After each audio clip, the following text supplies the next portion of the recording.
Tinanggap na po ng Association of Southeast Asian Nations o ASEAN ang Timor-Leste bilang pinakabago nitong miyembro. Congratulations po sa Timor-Leste. Isang formal na po na seremonya ang isinagawa sa Kuala Lumpur, Malaysia na dinaluhan po ni Timor-Leste Prime Minister Zanana Gusmao.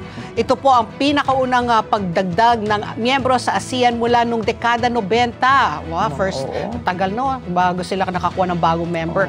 Mahigit isang dekada rin tumakbo ang mga pag-uusap para sa pagpasok ng East Timor sa ASEAN.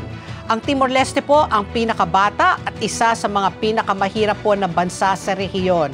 Meron itong populasyon na 1.4 million. Ang konti nila, no? 1.4 million lang po. At ang kanilang gross domestic product na tinatayang nasa 2 billion pesos. Sa pagkakasama po ng Timor-Leste sa ASEAN, magkakaroon ito ng access sa komunidad ng mga bansa na may tinatayang population po na 680 million pesos lamang at ang ekonomiyang nagkakalaga ng 3.8 trillion dollars. Mahigit 4 na siglong naging kolonya ng Portugal ang Timor-Leste. Ayan. At nagdeklara ito ng independensya noong 1975.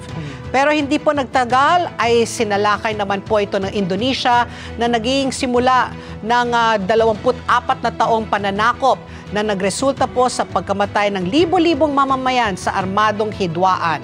Labi na kakulangan ng pagkain at mga sakit. Napakahirap nga daw ng Timor-Leste. Although, di ba Timor-Leste naging popular yan dahil dyan nagtago si Arnie Teves, dating Congressman Arnie Teves.